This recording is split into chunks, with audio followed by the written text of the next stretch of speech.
People of France have been protesting for days after a 17-year-old black child was murdered at a traffic stop. Now, the country has been reeling from this recent killing. Let's pull up this headline from The Guardian. The killing of Nahel in a week of grief and fury in France. Now, they reported that 17-year-old Nahel was driving through Paris when he was pulled over for a traffic stop. Two officers stood on either side of his car as they questioned him. Then his car lurched forward and he was shot dead. The killing of Nahel, who is of Algerian and Moroccan descent, caused uproar in the capital. It was the 13th death during a traffic stop at France that year, and most of the dead were black or of Arab origin. Also, just to add some more context to that, it's been reported that they were telling him that they were going to shoot him dead like an animal during that traffic stop. So, just to show that these officers knew what they were doing. They were being vociferously racist towards this individual, and they murdered him. They murdered that boy, and that it wasn't fear for their lives. This was a gross, disgusting abuse of power. Now, the officer who shot him is in custody currently, but in the days that followed, the outrage from this horrific incident has spread to cities across France and even beyond into countries such as Belgium, as well as Switzerland. Now, this killing, and so often we find ourselves who work in politics, we cover extensively abuse of power and racism, systemic racism within police in America. But of course, it's not limited strictly to America. Now, this is shining a light on police brutality and racism, not just in France, but worldwide as well. Now, tens of thousands of police have been deployed and more than 1,000 people have been arrested to these protests, according to NPR.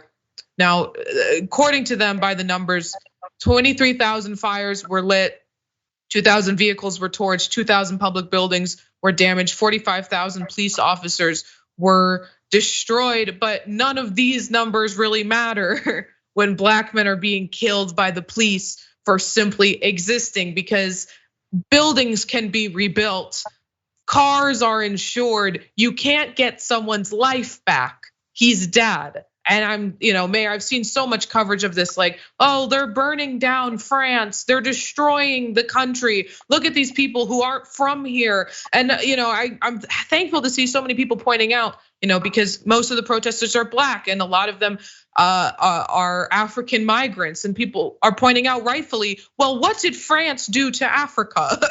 The idea that any damage from these protests could be even remotely comparable to the damage that France has done to Africa is absurd. But the hyperfixation in these stories on what the protesters are doing and not on the murder itself, I think is it just shows how the media is willing to cover up police brutality. Yeah, I think that, and we're reminded every time we see a story like this that, the suffering of black men, black people, but black men specifically at the hands of police officers does not stop at the geopolitical borders that are those of the United States. And we're also reminded, like you said, France is equally evil in its history as it pertains to black people, not just in Africa. We have to think about one of the poorest countries in the world that's 90 miles south of Florida, Haiti, and think about what France did to that country. And when France left African countries, they didn't just leave peacefully.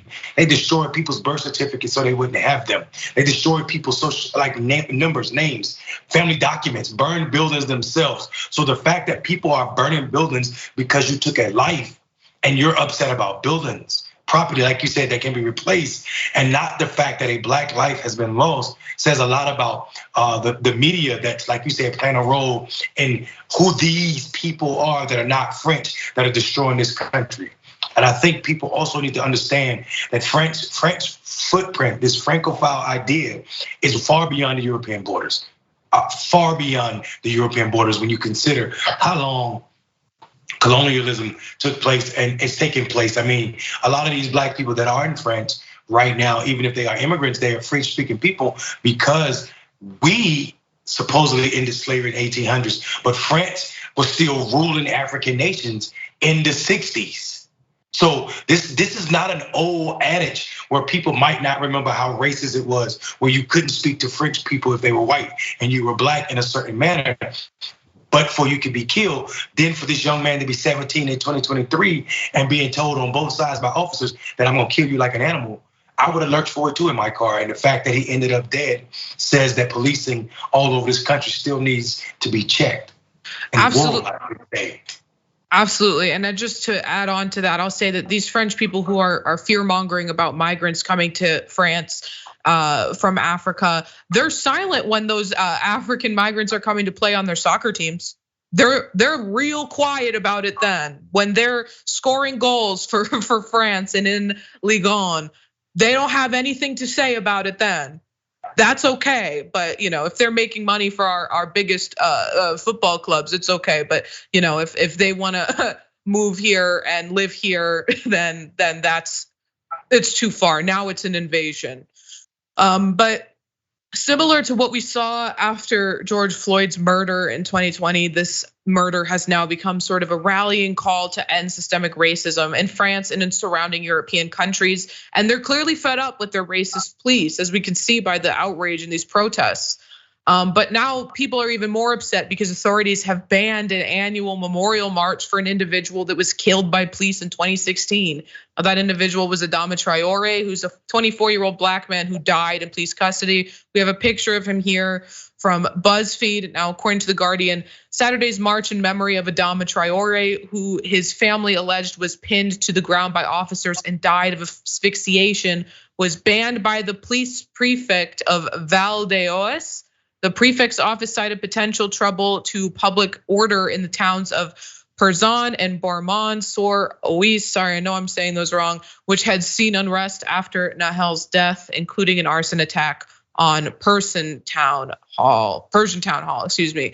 And Mayor, I mean, they know the outrage that people are feeling now. I can't, imagine the idiocy going on behind the scenes to say these people are righteously angry, so let's prevent them from marching in the memory of another individual who was unjustifiably murdered by the organization. I mean, it really is just them trying to assert their power and control over the public. How